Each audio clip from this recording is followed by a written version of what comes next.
Today we are heading out on Johnny Park Road. This is about a 30-minute drive from where we were staying in Estes Park.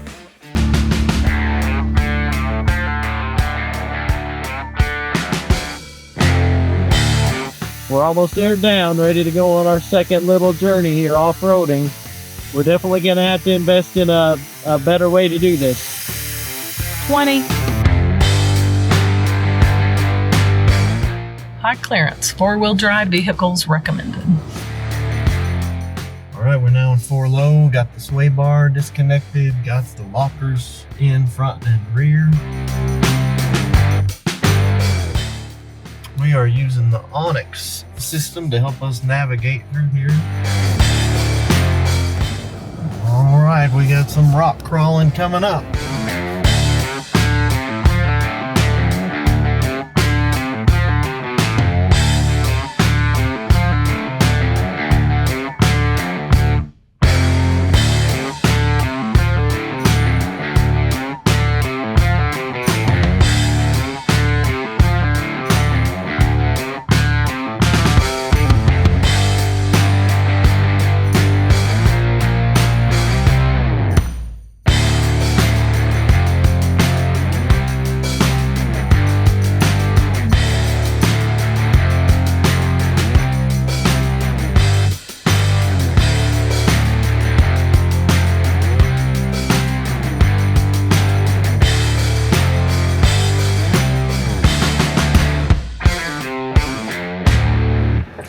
Maybe now we're seeing why this is rated moderate instead of easy. All right, we are gonna go to our Jeep pages here, go to vehicle, off-road pages. We're on pitch and roll so we can see the angle that we're ascending up the mountain. We're at 9 degrees, we're at a 1 degree roll, and so we'll kind of see how we get thrown around on this trail.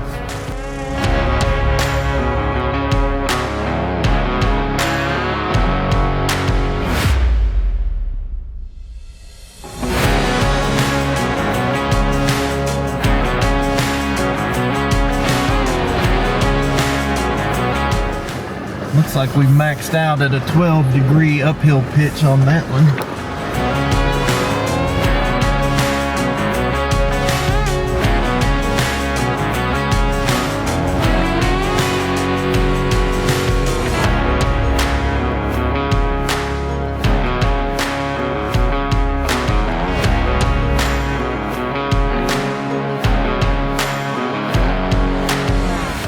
A little information on Johnny Park Road. Much of the road follows a high ridge.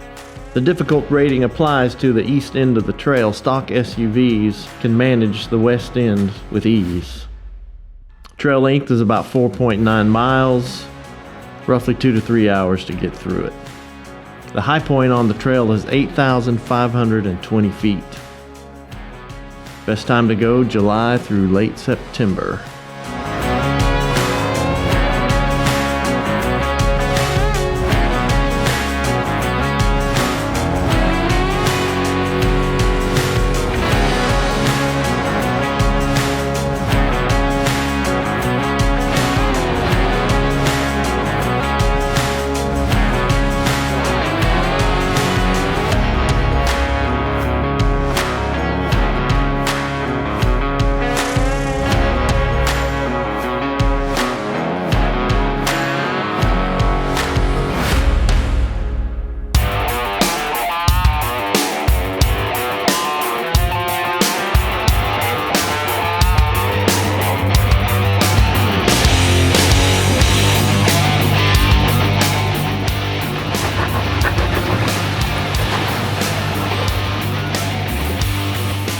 So the Jeep just gave me a warning that the power steering was getting hot and that performance might be decreased. So we might try to take, if we see an easier route, for a little bit to let things cool off.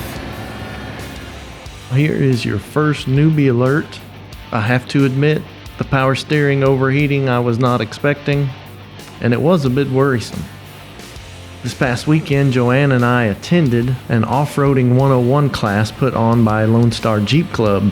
It was sponsored by Dallas Off-Road. Be sure and check them out at dallasoffroad.com. One of the things they brought up was running your lockers on the trail.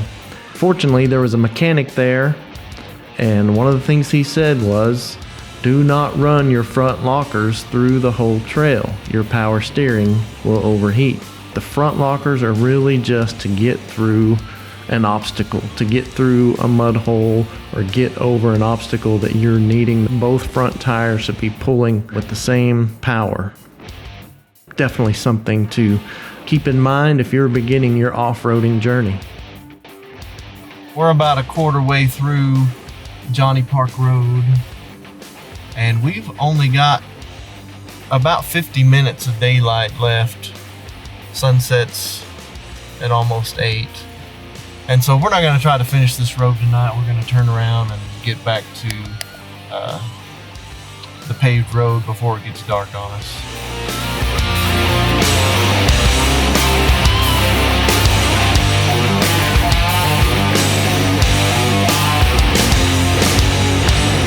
So we went in and we found a beautiful place to park. There's a rainbow right behind the Jeep, and took a couple of pictures and just given the power steering a little time to cool off. So we killed the engine. Now once we restart, we'll see if the front and rear lockers are still engaged, if the sway bar is still disengaged, and see what we have to do, because we've never done that before. And we'll see where we're at. I know we're still in 4 low and good to go on that, so we'll start it up and see what happens. Lockers are still engaged, sway bars still detached, so we are ready to go.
That wraps it up for this trail, but I just have to share one more thing.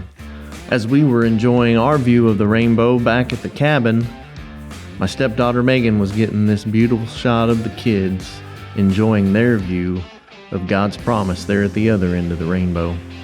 See y'all next week. God bless.